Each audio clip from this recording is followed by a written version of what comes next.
उपचुनाव में कांग्रेस से गठबंधन को लेकर अखिलेश यादव ने बड़ा बयान दिया। अखिलेश ने कहा कि बातचीत कर बची हुई सीटों के लिए विचार किया जाएगा।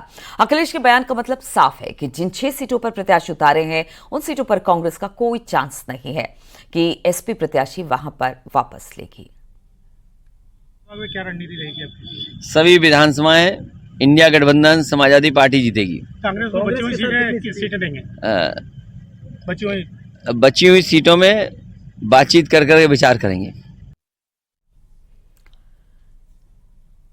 निषाद पार्टी के मुखिया संजय निषाद ने एक बार फिर मंझावा और कटहरी सीट पर उपचुनाव लड़ने की बात कही। संजय निषाद ने कहा कि एनडीए में सभी दलों का सम्मान होता है, उनकी भी बात सुनी जाएगी और उनके प्रत्याशियों को मौका दिया जाएगा।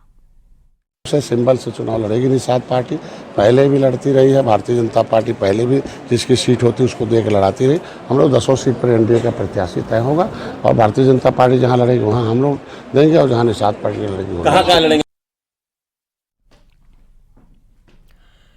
हाथरस कांड को लेकर समाजवादी पार्टी को बीजेपी पर निशाना साधने का एक और मौका मिल गया और इस पर अब सियासत तेज हो गई है। दरअसल आज हाथरस कांड में नारायण साकार हरि की पेशी थी, माफ कीजिएगा कल थी। लखनऊ में न्यायिक आयोग में साकार हरि उर्फ भोले बाबा की पेशी हुई। न्यायिक आयोग में नारायण साकार हरि से करीब 1.5 घंटे से ज्यादा पूछताछ हुई, लेकिन बाबा जिस गाड़ी से पहुंचे वो अब चर्चा का विषय बन गया है, क्योंकि गाड़ी पर बीजेपी विधायक का स्टिकर और बीजेपी का झंडा लगा हुआ था। बीजेपी विधायक बाबूराम पासवान बाबा नारायण साकार हरि के साथ पहुंचे थे। अब इसे लेकर समाजवादी पार्टी ने बीजेपी पर तंज कसा है।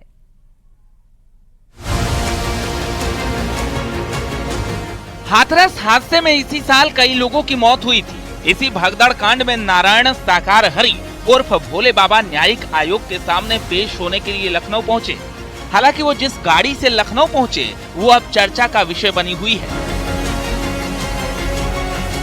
दरअसल नारायण साकार हरि उर्फ भोले बाबा जिस सफेद रंग की कार से न्यायिक आयोग पहुंचे वो पीलीभीत की पूरनपुर विधानसभा क्षेत्र से बीजेपी के विधायक बाबूराम पासवान की गाड़ी है, जिस पर विधायक लिखा हुआ है और बीजेपी का झंडा भी लगा हुआ है। वहीं समाजवादी पार्टी को इसे लेकर बीजेपी को घेरने का मौका मिल गया।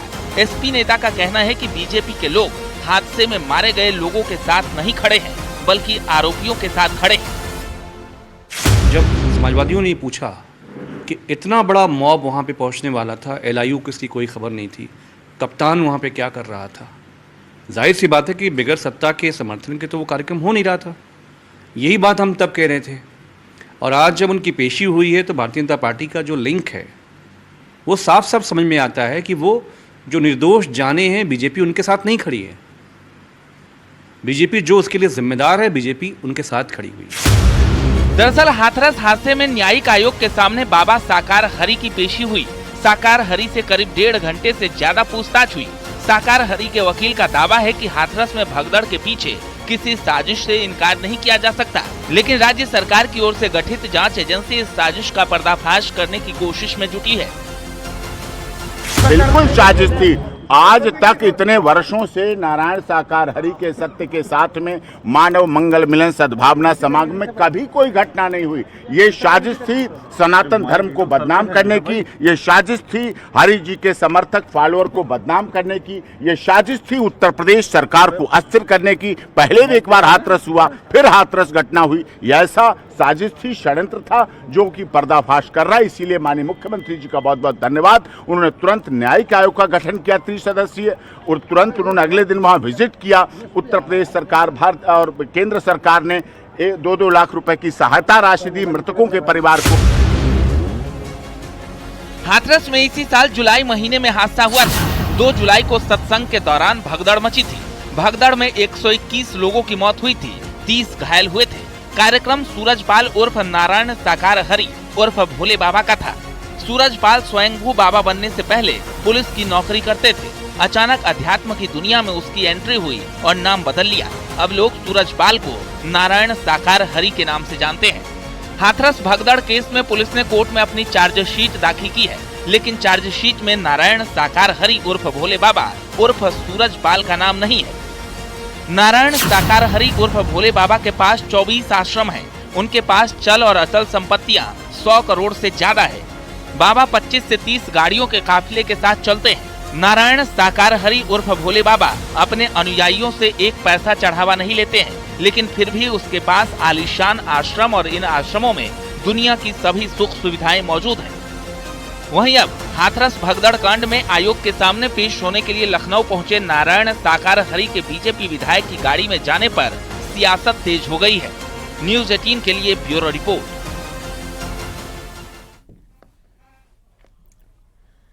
दिवाली से पहले योगी सरकार ने बिजली उपभोक्ताओं को बड़ा तोहफा दिया है। उत्तर प्रदेश में बिजली की दर बढ़ाने का प्रस्ताव नियामक आयोग की तरफ से खारिज कर दिया गया है। पावर कॉर्पोरेशन के सभी प्रस्ताव खारिज कर दिए गए, यानी कि बिजली की दरें नहीं बढ़ने वाली है। तय दर पर ही बिजली बिल वसूला जाएगा, जो आज इस वक्त चल रहा है। उत्तर प्रदेश में लगातार 5 साल से बिजली दरें नहीं बढ़ी है। माध्यम से प्रदेश के माननीय मुख्यमंत्री जी को बधाई देना चाहूंगा और माननीय नियामक आयोग से भी मैं मिलकर आ रहा हूं। ये जो बिजली कंपनियां थी वो लगभग 11,203 करोड़ का अपना घाटा दिखाकर चोर दरवाजे बिजली दरों में बड़ा इजाफा कराना चाह रही थी, जिसके लिए हम लोगों ने बहुत लंबा संघर्ष किया। अंततः विद्युत नियामक आयोग ने फैसला सुना दिया कि ये जो बिजली दरें लागू है वही यथावत रहेंगी, यानी कि उत्तर प्रदेश देश का पहला राज्य बन गया जहां 5 सालों से बिजली दरों में कोई बढ़ोतरी नहीं हुई, यथावत रहेगी। जो दरें पहले थी वही दरें रहेंगी। और सबसे बड़ी बात है, जो उपभोक्ताओं का 33,122 करोड़ इनके ऊपर सरप्लस निकल रहा था, जिसको लेकर मैं दरों में कमी करने को बात कर रहा था, उस पर भी आने वाले समय में आगे फैसला होगा। लेकिन एक और खुशखबरी है कि प्रदेश की बिजली कंपनियां जो 11,203 करोड़ रुपया घाटा बता रही थी, अंततः फिर लगभग 1944 करोड़ बिजली कंपनियों पर निकला है, यानी कि आने वाले समय में हम लोगों के लिए और भी आसान होगा कि बिजली दरों में आने वाले कई वर्षों तक ये बढ़ोतरी नहीं करा पाएंगे। तो आज का जो फैसला रहा बहुत ऐतिहासिक रहा, जहां इन्होंने कहा स्मार्ट मीटर का जो मामला है उस पर SMS अलर्ट पर भी 10 रुपया लेंगे, उसको भी खारिज कर दिया। कहा कनेक्शन काटने और जोड़ने का भी हम 50 रुपया लेंगे, उसको भी खारिज कर दिया। और अंततः जो ट्रांसमिशन का टैरिफ था इन्होंने 26 पैसा मांगा था, उसमें कमी करके उसको 23 पैसा कर दिया। नोएडा पावर कंपनी जो पूरे ग्रेटर नोएडा क्षेत्र में जो सप्लाई करती है बिजली की, उसकी दरें 10% कम कर दी गई, यानी कि जो पहले 10% कमी आगे चल रही थी वो आगे भी चलती रहेगी। तो एक तरह से ग्रेटर नोएडा क्षेत्र के विद्युत उपभोक्ताओं के लिए बड़ी खुशखबरी है कि उनकी दरें आगे भी 10% कम रहेगी। गाजियाबाद पुलिस की क्राइम ब्रांच ने 1 लाख के इनामी जावेद को गिरफ्तार किया। जावेद पर मोबाइल टावरों से रिसीवर, बैटरी और महंगे उपकरण चोरी करने का आरोप है। आरोपी से करीब 35 लाख रुपए की चोरी का सामान बरामद हुआ है। आरोपी चोरी का माल भारत के अलावा चाइना और दुबई में भी बेचा करता था। पुलिस ने जावेद के 7 साथियों को गिरफ्तार कर लिया है। मई में इसकी गिरफ्तारी हुई थी। इस दौरान जावेद मौके से फरार हो गया था। पुलिस ने आरोपी को दिल्ली एयरपोर्ट से गिरफ्तार किया है। जावेद अली ठेली पर कबाड़ का काम करता था। धीरे धीरे उसने कंप्यूटर के कबाड़ का काम शुरू कर दिया।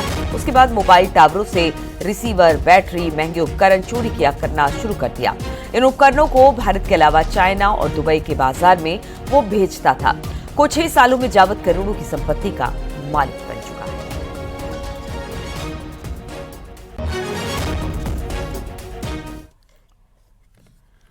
डुमरियागंज विधायक सैयदा खातून की विश्व हिंदू परिषद के कार्यकर्ताओं के बीच बहस हुई है। दरअसल एक मंदिर में विधायक सैयदा खातून और उनके मुस्लिम समर्थक हिंदुओं को फलहार बांट रहे थे। इसकी सूचना विश्व हिंदू परिषद के कार्यकर्ताओं को पहुंच गई। सूचना के बाद मौके पर पहुंचे वीएचपी के कार्यकर्ताओं की विधायक से बहस हुई। वीएचपी के लोगों ने विधायक पर धर्म भ्रष्ट करने की नीयत से फल बांटने का आरोप लगाया और इटवा थाने में इसके खिलाफ तहरीर दे दी है। लोगों ने ये भी कहा कि ये वही विधायक है जिन्होंने कोनकटी चौराहे पर दुर्गा मूर्ति लगाने का विरोध किया था।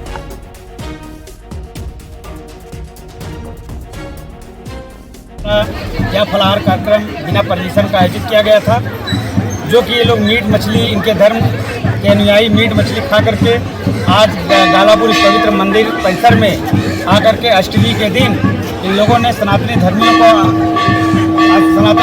को पदभ्रष्ट करना चाह रहे थे और वो कर करके लोग जा रहे थे। इतने हमारे सभी कार्यकर्ता लोग आए और सभी लोग विरोध करके उन लोगों को भगाने का काम किया गया। ग्रेटर नोएडा में खुदाई के दौरान कुछ सिक्के मिले हैं। चांदी से जुड़े हुए गहने मिले हैं। पुरातत्व विभाग ने सामान कब्जे में लिया। दनकौर थाना क्षेत्र के राजपुर गांव की घटना बताई जा रही है। हालांकि सिक्के कितने पुराने हैं, क्या है, अब इसकी छानबीन होगी।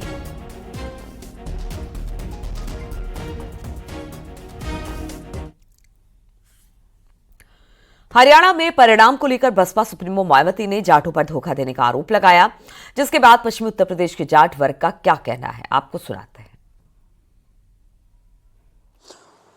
वो क्या जाहिर करता है? आप क्या सोचते हैं मायावती के इस बयान को लेकर कि जाट समाज के जातिवादी लोगों ने बहुजन समाज पार्टी को हरा दिया? तो जाट ने बहन जी को कई बार मुख्यमंत्री बनाया। पश्चिम में तो जाटों की देन थी वो।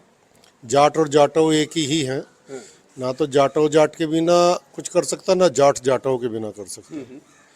और ये तो एक सर्वजाति की पार्टी थी, पर बहन जी के बयान ने ये पार्टी धरती में मिला दी।